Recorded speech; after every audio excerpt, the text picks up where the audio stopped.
Hi guys, this is Lady Amy. I pray that you subscribe to my channel, you like my page, and you watch my videos to the end. This is Lady Amy, guys. I am a Ugandan, a content creator, and I believe today's video will tell you exactly who I am. I am still new on this page, but I believe you'll love to subscribe to my channel. I pray also you watch it to the end and you like my page. I'm a Ugandan female, and I do work, but at the same time I do content creation. Today I feel I should speak to you, my dear people who have subscribed to my channel already, and those who are yet to subscribe. And I believe all is well. I pray for those who have never watched my videos, you can go at Lady Amy. You go to YouTube, Lady Amy. Lady Amy is my name. And I believe you will subscribe. I have so many videos that are already there. And today I just wanted to let you know that I treasure you guys. I love you people the way you are. And it's so good that you people have been subscribing to my channel. You have been watching. Germany, hey, you guys have been watching. And there are other places where they have been watching my videos. And I'm just a simple woman the way you are seeing. Subscribing to my channel at Lady Amy will be the best thing ever.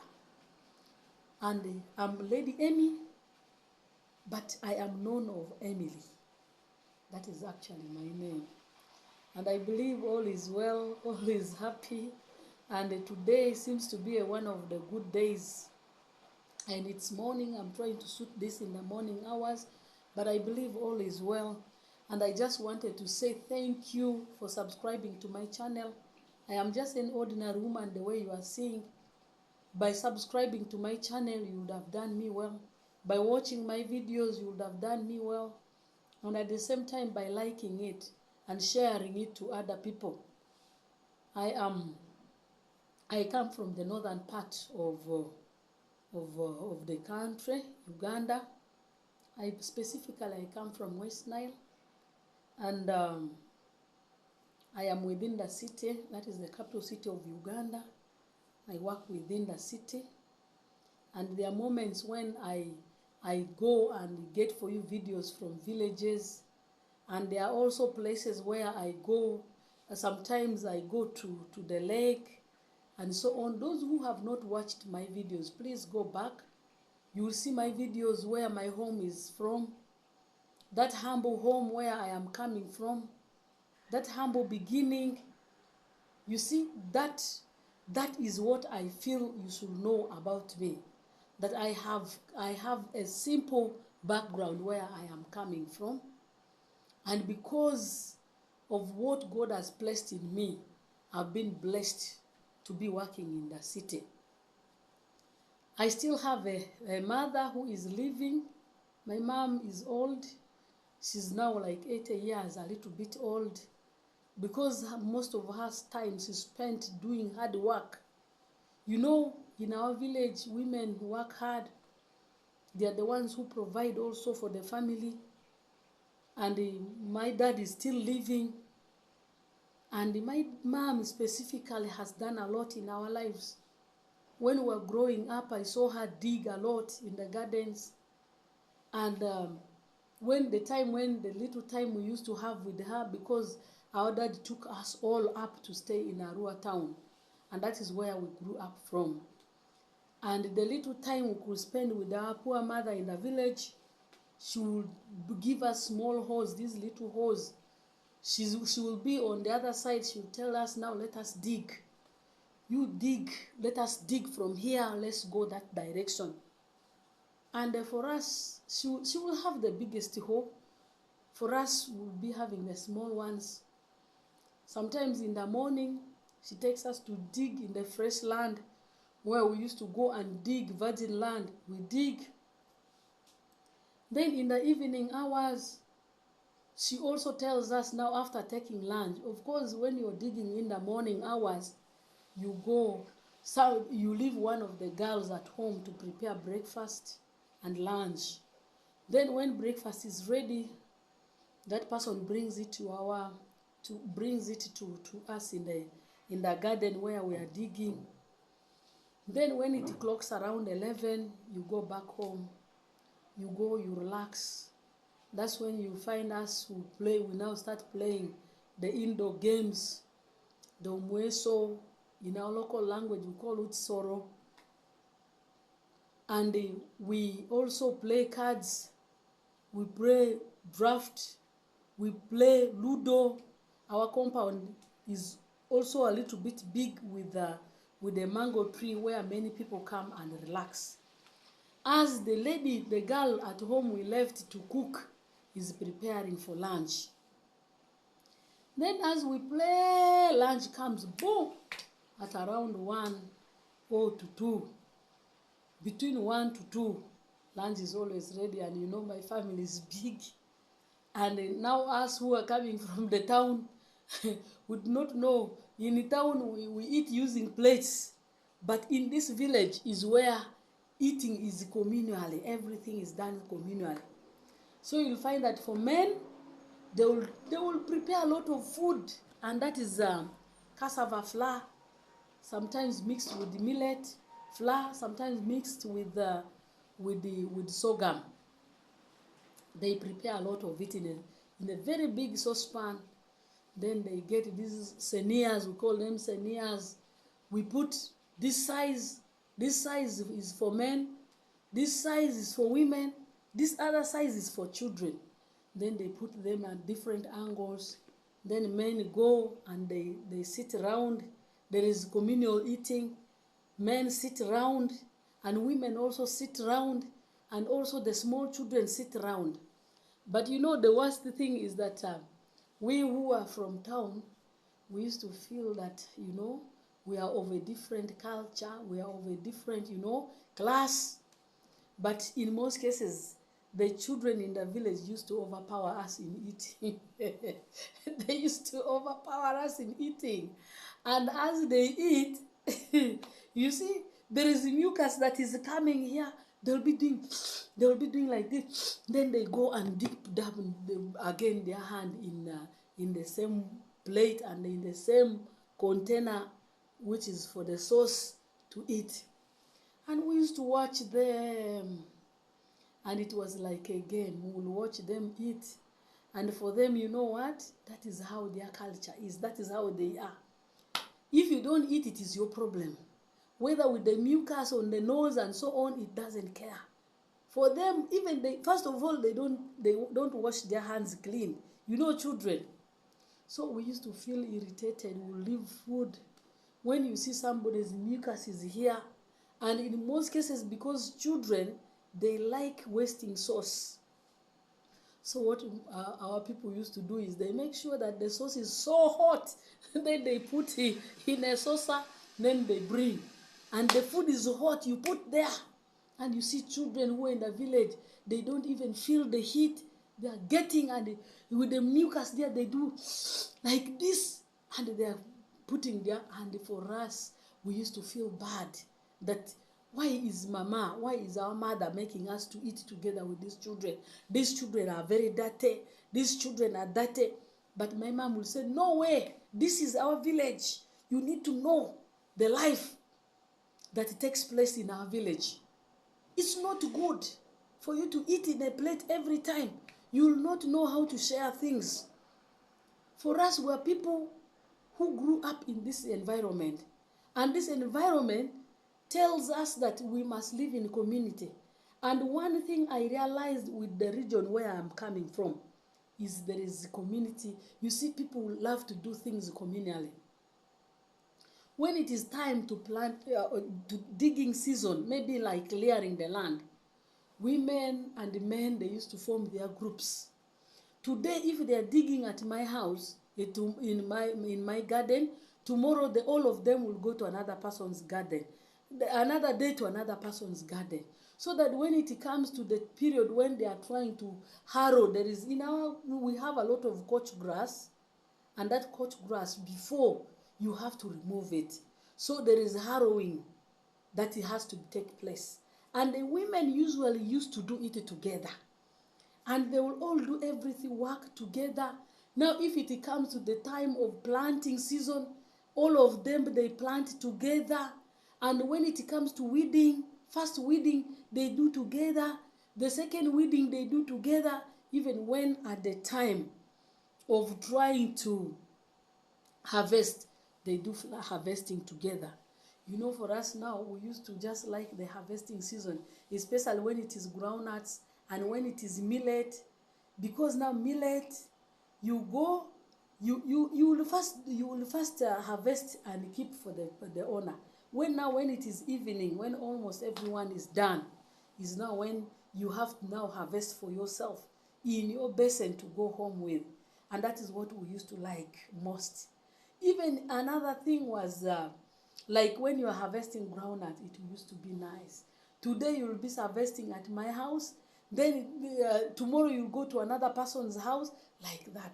For us, when we were young, we used to collect a lot of groundnuts. And you keep yours differently in a different corner of the house. Everyone used to keep his differently. And now when it is like after 3-4 months, when the price has shot up in the market, is now when we take it to the marketplace and we sell, and we used to buy clothes with it. So now, sincerely, from that time, that thing of that communal thing has remained in me.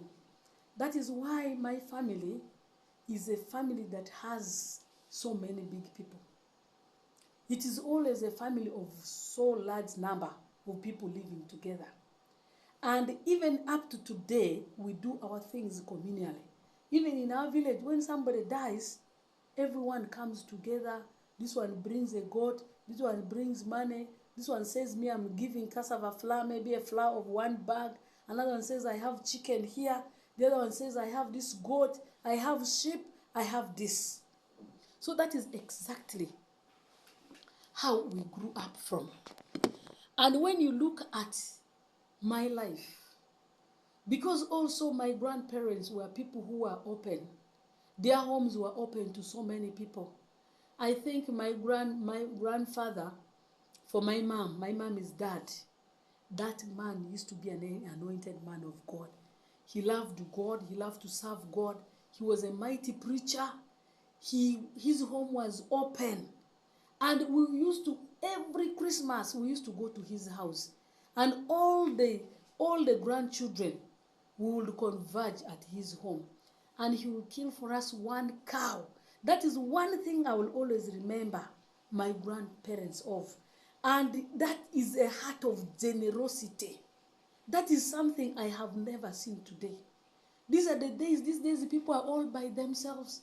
Even if they are so close relatives, they don't mind. We have reached a level where people no longer care about each other. People do not want to know what is happening to the other person. I am telling you this today, that even when other people are in pain, others are rejoicing because of the pain that the other person is going through. But let me tell you, with the example I saw from my grandfather, I used to see boys who were growing in his home. I thought these were his own biological children. But later on, I realized that those were not even his relatives. He was just taking care of them because they were not in a position to take care of themselves. I remember, I don't know how many boys that my grandfather, because he was a blessed man, he had so many cows, I think he had more than 80 or 100 cows. But I remember he started even marrying for those boys. He was the one marrying for them. He brings them up, and now when they want to marry, he's the one to give them his own cows for them to marry. And that is one of the things I saw with my grandfather. And can such kind of a thing happen to people's lives today? Can another person really be able to marry for the other person who is not even a relative? Those things, kind of things, are now disappearing today. I remember when the time when my grandfather died, God had blessed him in many years. He was a blessed man. So blessed that he had so many cows. So blessed that he had a lot of food stuff in his garden. He used not to buy food. I remember he had his own garden where cassava stem will be this much. Even for us when we were young, we used to climb on the cassava stalk, the cassava, yes, the stalks. But they will not break. Because, and when they are harvesting, you see the cassava is so big. You see the cassava, the tubers are so big. And I used to wonder why God is blessing this man. This man used to have a lot of food stuff. He had opened his home to everyone. He had opened his home to everyone. He had blessed everyone. Everyone was blessed of him. And I used to wonder why. Where is he getting that heart from? And we would eat food. If we eat all food, you don't leave leftover. He will tell the people in the house, please prepare more food. My children are sleeping hungry. That is the kind of the man. But now when I look at it today, these days, people don't care about each other. People hate each other.